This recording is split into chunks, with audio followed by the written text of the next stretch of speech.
Hello guys. Good morning. Gusto ko lang i-flex tong sit up ko kasi palis na ako ngayong Friday siguro. Palipat naman ako ng ibang city. So mamimiss ko tong sit up ko kasi ang malaki tong kwarto ko rito, malaki to siya. Tsaka medyo hindi siya gaano nakakailang gumanta dito kahit hanggang alas 9 ng gabi, okay, parang okay lang kasi dalawa lang kami nakatira. Ngayon paparating na yung pamilya nung kasama ko kaya lilipat. May trabaho ko sa kabilang city na kaya gusto ko lang i-flex yung ko. Ewan ko kung narinig niyo ako. Gusto ko lang i-flex kasi papalipat na kasi ako. Pakita ko lang, mamimiss ko kasi itong area ko kaya ito, pakita ko lang siya. Ito kalat ng kwarto ko. Ayan, ito yung gamit ko, ito yung dating K300 na gamit ko. Yung dati na di ko pa nabili tong mixer ko na to, digital mixer ko, ayan. Tapos dito ako kumuha ng ng accompaniment papunta rito. Ngayon ginamit ko to siya pag mag-live ako ng YT at the same time isabay ko rin yung live ko sa FB. Kaya ganun siya. Dito yung FB phone ko, dito ko sinasaksak. Kasi dito hindi siya pwedeng dalawa i-live mo, isa lang talaga phone, laptop or phone lang pwede siya. Pero pag sabayin mo hindi pwede. Dito kasi pwede 'di ba? Dalawang phone pwede dito. So ito yung ginagamit ko, mixer. Ayan, Gigcaster Bose, Gigcaster 8. Yan yung ginagamit ko na mixer. Ayan. Maganda siya. May pwede siya saksakan ng gitar, pwede ka diretso magsaksak ng gitar. Pwede ka apat na mic siya, apat. So ito siya, sound. Ito yung control ng mga mic mo. So apat din to siya. So ito yung pang-apat, ito yung main mo. Ito yung main mo siya. Tapos dito yung accompaniment papasok.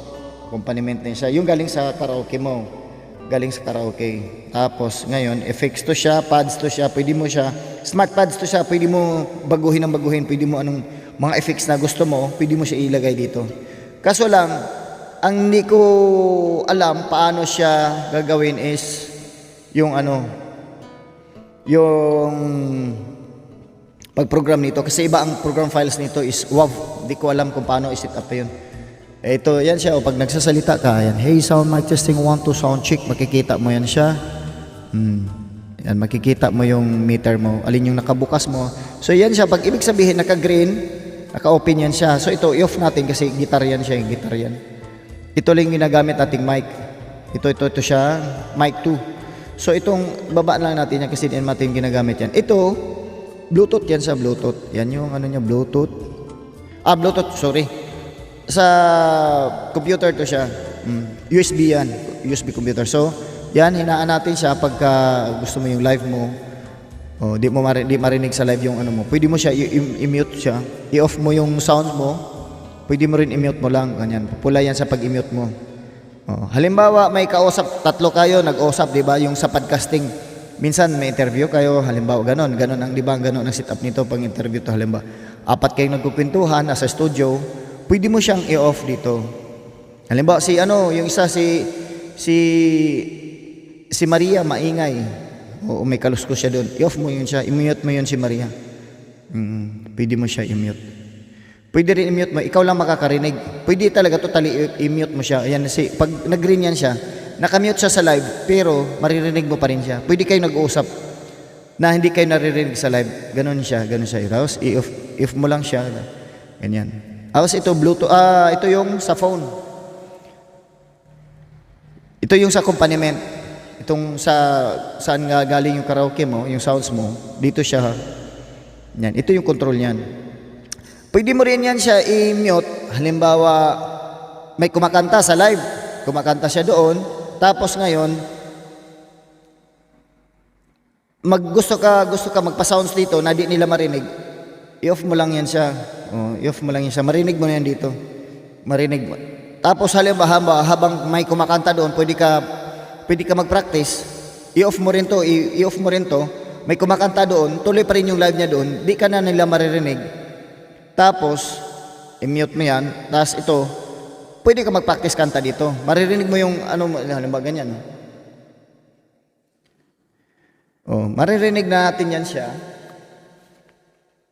Pero hindi yan tumatagos doon sa live. Yan, ganyan siya. Tapos Bluetooth. Ito naman yung Bluetooth. Yan, pwede mo rin kontrolin yung Bluetooth. Ito yung SmartPad. Pwede mo siya, yung dito, pwede mo yan siya i-kontrolin dito kung ano yung gusto mong mga effects yan siya.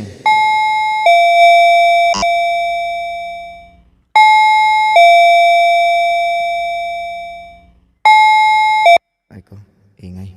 Tapos ito siya, pwede mo yung baguhin yung SmartPads na yan.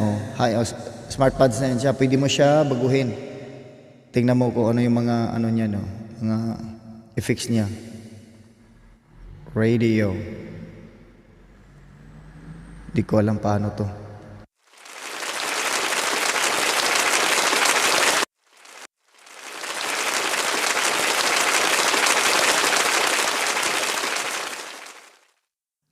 Tapos yan, ito yung audio out niya. Ito yung pinaka main XLR na, yung mga standard na XLR, pwede yan pang malaking speaker. Kasi ano to siya amplifier, ang tawag nito, digital mixer na siya, digital mixer. Tapos yung laptop ko, nagamit ko, ayan siya, Core i7 na HP. Yan yung gamit natin na laptop. Piniplex ko lang kasi nakakamiss. Mamamiss ko na itong setup ko. Di ko alam kung paano yung setup ko kasi doon pagbalik. Ito naman yung piano ko, keyboard. Di naman ako, sinusulatan ko kasi di naman tayo marunong magpipiano. Pero practice lang. Ayan, ganun ako. Gumagawa ako ng mga keyboards. Meron ng keyboards dyan. Yan, mga piano keyboards yun siya. Diyan lang yan siya. Ito yung Akai na ano ko, piano. Tapos may ano din siya, may mga bass, may mga bass tsaka ano, may drums din siya.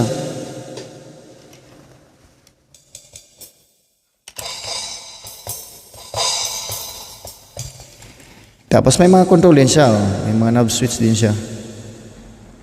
Yan, $300 din to, kalit-liit. Tapos, yung mic ko is Neumann. Ano lang to Neumann Malapit na sa mukha ko. Generic na Neumann. Mahal ang original na Neumann. Ano yan? 1,000K ang one. Ang original na Neumann. Tapos, keyboard na keyboard na wireless na keyboard. Tapos, ito yung ginagamit kong camera. Aray ko. Yung mirrorless camera ko is ano to? Canon na mirrorless cam. M50 yan siya. M50 na camera. Mark II, M50 pala, Mark II, sorry. Tingnan nga natin. Ito yung box niya. Ayan, M50, EOS M50 Mark II. Yan yung box ng camera na yan. Yan yung price niya, guys. Piniflix ko lang. Tapos, yung camera, ang ginagawa ko is, yung camera, halimbawa, ngayon, mag-off yan siya kasi mag-off yung ano dyan, yung mic kasi, mag-change yung camera niya. Ayan. Di ba? Yun na yung camera na galing sa ano? Yung galing sa Canon na camera. Yun na yan siya. Yun na yan nandoon yun na yan siya.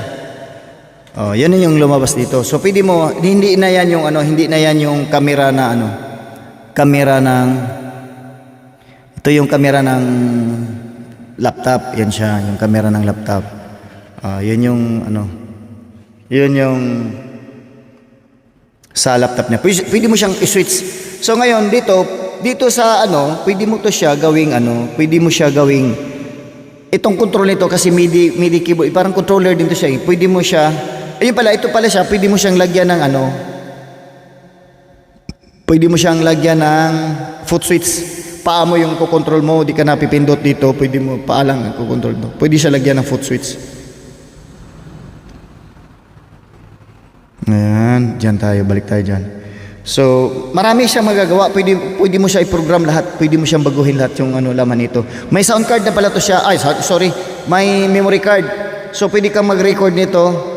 Pwede kang mag-record yan. Record natin yung ano natin. Yung boses natin, i-record natin. Tapos, pwede mo siya lagyan ng mark. Halimbawa, kakanta ka. Pwede, after ng isang kanta mo, i-post mo yung ano mo. Pwede mo i-post yan siya. Magkukulay blue yan siya. And naka-post yung ano niya. Pwede din naman to. Mark yun siya, markahan mo yun siya na nag-end ka doon. O para pag-edit siya, madali siyang makikita. Tapos ngayon, pwede mo i-post yung record mo. Halimbawa, naka-post siya, yellow siya. O, kasi tapos yung isang kanta, ulitin mo na naman siya. Ulitin mo siya yun. O. Next na naman, next song. Yan, record na naman yan siya. So ngayon, pwede natin yan, i-off natin yan siya ha. Long press mo lang pag i-off yan siya, long press lang. Tapos, pwede natin yan sa i-play yung asa na yun ha? Ito. Ay pala yung guitar tuner. Ayan, guitar tuner yan siya. So, kung may gitara ka, hindi mo ma-tuner yung gitar mo dito, pwede mo siya dyan. Dyan malalaman mo, pag sisintro na yung tunog dito, yun na yun, mag-green, magpupula yan siya pag ano, gaganin, lalayo. Wala lang tayong gitar. Tapos ngayon, yung ano, yung ni-record natin, pwede natin i-play yun. Automatic dito niyan siya. Yan yung mga nire-record ko, mga kanta. Pwede ka mag-recordings dito. Ayan, mga kanta yan siya. Mga recorded songs ko. Play tayo isa. Ganyan, pindutin mo lang siya. Ay, iba pala yun. Ayan, recorded ko yan siya.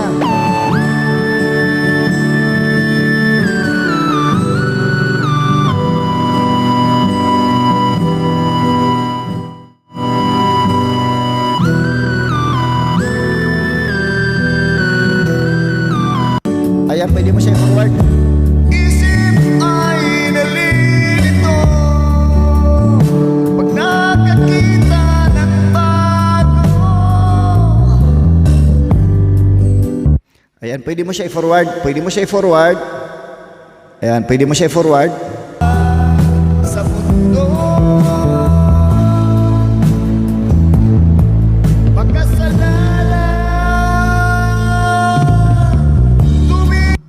ayan. Tapos pwede mo siya automatic i-delete. Ayan, pwede mo siya delete kagad pag pangit.